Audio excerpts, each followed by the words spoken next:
Hello friends, I am Priyanka Singh and I welcome you to this professional episode by IIT Institute for Industrial Development.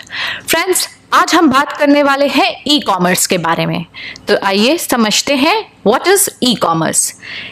E commerce अगर इन दो शब्दों को ही अलग अलग देखें तो ई मतलब इलेक्ट्रॉनिक और कॉमर्स मतलब बाइंग एंड सेलिंग, यानी इलेक्ट्रॉनिकली हम जो भी बाइंग एंड सेलिंग करते हैं उसे हम ई कॉमर्स कहते हैं। ई कॉमर्स का स्कोप क्या है और क्यों जरूरी है आज की डेट में हमें इसे समझना। इंडिया में 119 करोड़ मोबाइल कनेक्शंस हैं और इसमें से 48 करोड़ मोबाइल यूजर्स हैं और ट्राई का ऐसा अनुमान है, यानी कि telecom regulatory authority of India का, कि ये इसी साल बढ़कर ऑलमोस्ट डबल हो जाएंगे 82 करोड़ के बराबर। तो एक बहुत ही ज्यादा स्कोप दिख रहा है कि जहां पर मोबाइल यूजर्स इतने ज्यादा होंगे तो यानी इलेक्ट्रॉनिकली बाइंग एंड सेलिंग और बढ़ती जाएगी। आज की डेट में हम देखें तो हमारे जितने भी बाइंग डिसीजंस हैं वो हम अपने मोबाइल में एक बार जरूर उसको रिव्यू करते हैं, तब कोई चीज खरीदते हैं। जैसे कि अगर मुझे घर में कोई फ्रिज लेना हो तो मैं देखना चाहूंगी कि LG का प्राइस क्या है, सैमसंग का प्राइस क्या है, और इनके बारे में कंपैरिजन भी करना चाहूंगी। तो ये सारी चीजें आज की डेट में हमें अवेलेबल हैं क्योंकि हमारे पास ई कॉमर्स जैसा प्लेटफॉर्म है। तो इसे समझते हैं कि हम अपने प्रोडक्ट और बिजनेस को कैसे ई कॉमर्स पर ला सकते हैं। उससे पहले देखते हैं कि ई कॉमर्स है क्या, इसके कितने टाइप्स ऑफ बिजनेस मॉडल्स हैं और ऐसी क्या चीजें हैं जिनको हम ध्यान में रख के एक बहुत बेहतरीन ई कॉमर्स बिजनेस कर सकते हैं। तो एपिसोड में हम आगे बात करते हैं ई कॉमर्स के बारे में। What is e-commerce? E-commerce is an ability to buy or sell a product and services to anyone, anywhere and anytime. E-commerce is a term for any type of business that trade products or services or transfer any information through computer networks, such as internet. Commerce का मतलब है interchange of goods. Similarly e commerce means interchange of goods electronically. History of e commerce backs up in very early on in the 1960s.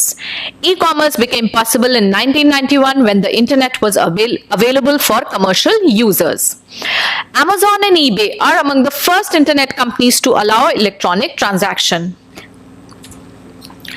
अब बात करते हैं popular types of e commerce models की।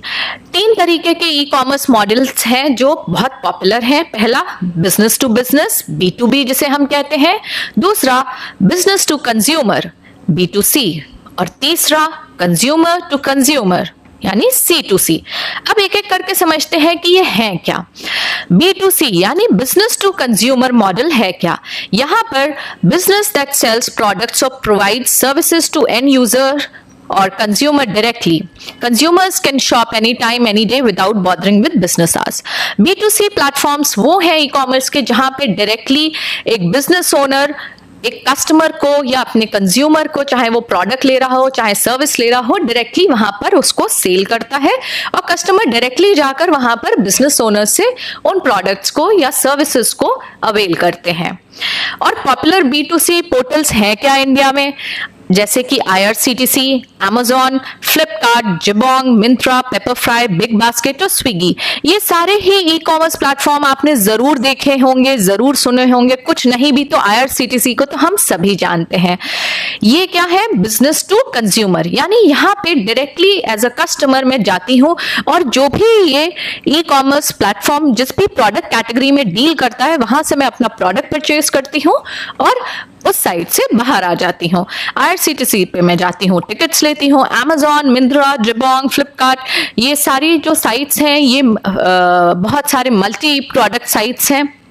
Pepperfry is into furnitures, Big Basket is into groceries and vegetables, Swiggy is into food items. तो ये तो हो गया B2C। अब हम बात करेंगे business to business e commerce के बारे में। बिजनेस दैट सेल्स प्रोडक्ट्स और provide services to other business, यानी कि एक ऐसा प्लेटफॉर्म जहां पर मैन्युफैक्चरर डायरेक्टली होलसेलर्स को या रिटेलर्स को अपने प्रोडक्ट्स दे सके, या होलसेलर्स डायरेक्टली अपने रिटेलर्स को दे सकें, या सप्लायर्स किसी चीज के डायरेक्टली अपने जो भी एंड इंडस्ट्रियल यूजर्स हैं उनको अपने प्रोडक्ट अवेलेबल करा सके। तो B2B ई कॉमर्स में हम देखें तो एक टाइप ऑफ कॉमर्स ट्रांजैक्शन है जो between businesses होता है, such as those involving a manufacturer and wholesaler or a wholesaler and a retailer. And manufacturers sometimes may also sell directly to the retailers.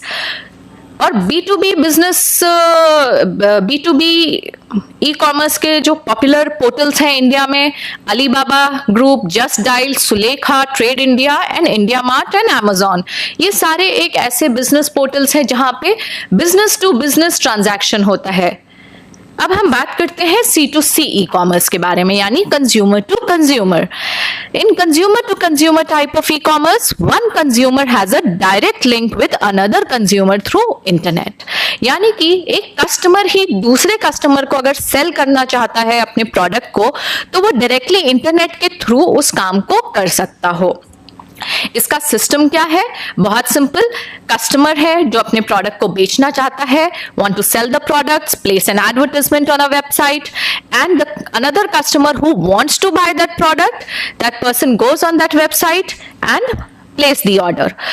वो अपना प्रोडक्ट को dispatch करते हैं और ये पैसे को। तो एक ट्रांजैक्शन यानी कि एक बाइंग और सेलिंग, एक कॉमर्स जो होता है वो एक वेबसाइट के थ्रू पॉसिबल है। और इसके पॉपुलर C2C पोर्टल्स हैं क्राफ्टली, OLX, क्विकर, इन सब के बारे में आपने जरूर सुना होगा। अब हम बात करते हैं कि एक सक्सेसफुल ई कॉमर्स पोर्टल को बनाने के लिए या इस्टेब्लिश करने के लिए हमें किन फैक्टर्स के बारे में जानना जरूरी है। 4 फैक्टर्स हैं जो बहुत इंपॉर्टेंट हैं। सबसे पहला website design, then payment gateway, then merchant account and then shopping cart.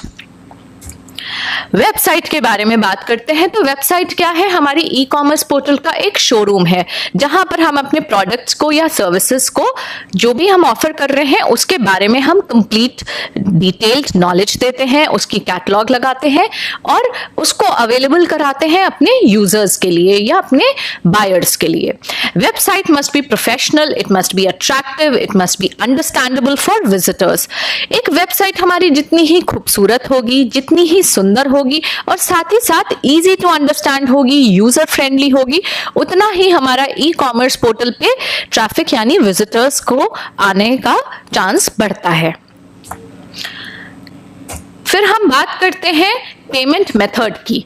It sounds simple at first, but there are actually 3 elements that come into play for taking those payments from customers and getting them into your own account.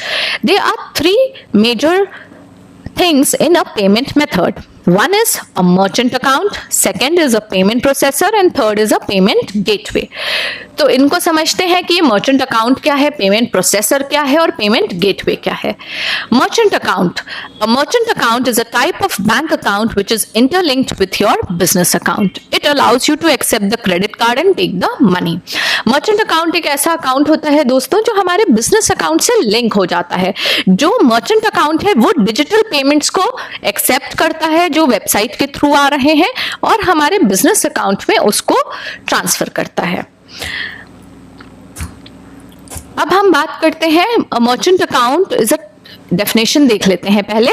A merchant account is a type of bank account that allows businesses to accept payments by debit or credit card. So a merchant account is an agreement between a retailer, a merchant bank and payment processor for the settlement of credit card or debit card transaction. जब भी एक customer किसी product या services के लिए पे करता है अपने क्रेडिट कार्ड या अपने डेबिट कार्ड के थ्रू, तो पहले उसका पैसा मर्चेंट अकाउंट में डिपॉजिट होता है और वहां से वो इवेंचुअली ट्रांसफर होता है हमारे बिजनेस बैंक अकाउंट में। और ये नॉर्मली डेली भी होता है और कभी कभी ये वीकली बेसिस पर भी होता है। ये डिपेंड करता है हमारी उस अकाउंट को जब हमने लिया था तो हमने क्या ट्रांजैक्शन ऑप्ट करी थी। पेमेंट प्रोसेसर के बारे में बात करते हैं। अ payment processor is a company, basically एक पेमेंट प्रोसेसर एक थर्ड पार्टी कंपनी है और ये थर्ड पार्टी कंपनी करती क्या है? It is appointed by a merchant to handle transaction from various channels such as credit card, debit card or merchant acquiring banks. They are usually broken down into 2 types, front end and back end. ये payment processor companies third party companies हैं और ये करती क्या है? ये बहुत important है। ये एक एंटी फ्रॉड सीरीज के जो मेजर्स होते हैं ना उसको लेती है, क्योंकि पेमेंट सारा हुआ है डिजिटल हमको किसी ना किसी कार्ड से। या बैंकिंग सर्विस से, इंटरनेट बैंकिंग सर्विस से। तो authorisation and settlement services to the merchant bank and verifying from the respective card issuing bank. ये बेसिकली एक ऑथराइजेशन के प्रोसेस को कंप्लीट करती है, हमें हेल्प करती है कि जो भी पेमेंट्स हमारे पास आए हैं वो वेरीफाइड हो और ऑथराइज्ड हो। फिर हम बात करते हैं payment gateway. Payment gateway is an important service which provides interface between website and merchant account. It enables the credit card transaction to take place. Payment gateway basically एक इंटरफेस है वेबसाइट और merchant account के बीच का। Popular payment gateway companies आपने सुनी होंगी, PayPal है, PayU है, इस तरीके की इंडिया में कंपनीज है पेमेंट गेटवे जो हम ऑप्ट कर सकते हैं। A payment gateway is a merchant service provided by an e-commerce application service provider that authorizes credit card or direct payments processing for e-businesses, online retailers. A payment gateway facilitates a payment transaction by the transfer of information between a payment portal such as a website, mobile phone or interactive voice response service and the front-end processor or acquiring bank. अब हम friends बात करते हैं एक और important element की, जो है शॉपिंग कार्ट। शॉपिंग कार्ट एक सॉफ्टवेयर है। हमने अपने ई कॉमर्स के लिए सबसे इम्पॉर्टेंट है कि हम इस सॉफ्टवेयर को अपना इंक्लूड करें, ताकि जो भी बायर हमारी वेबसाइट पर हमारे प्रोडक्ट्स को लेने आता है वो 1 2 3 4 करके अपने प्रोडक्ट्स को सिलेक्ट करके एक बास्केट में लिस्ट कर लेता है और सारी पेमेंट वो एक साथ ही दे देता है, यानी एक टोटल प्राइसिंग उसकी आ जाती है। Shopping cart is a software which helps customers to select as many items as he wants to buy and then get the total of all the items at once. It is very very important for both. ये हम दोनों के लिए बहुत जरूरी है, यानी buyer और सेलर दोनों के लिए, कि हमारे जितने भी नंबर ऑफ ट्रांजैक्शंस कम हो सकते हैं उतना ही बेहतर होता है। तो हम प्रोडक्ट्स को सेलेक्ट एक साथ कर सकते हैं और टोटल पेमेंट कर सकते हैं। ये एक सेलर के लिए भी उतना ही इंपॉर्टेंट है और बायर के लिए भी। ये मल्टीपल ट्रांजैक्शंस को कहीं ना कहीं कर्ब करता है। तो हमारा ये शॉपिंग कार्ट भी हो गया। सो फ्रेंड्स, आज हमने इस ई कॉमर्स एपिसोड में समझा कि ई कॉमर्स है क्या, various types of e commerce के मॉडल्स क्या हैं, बिजनेस मॉडल्स क्या हैं, जैसे B2C, B2B और C2C के बारे में।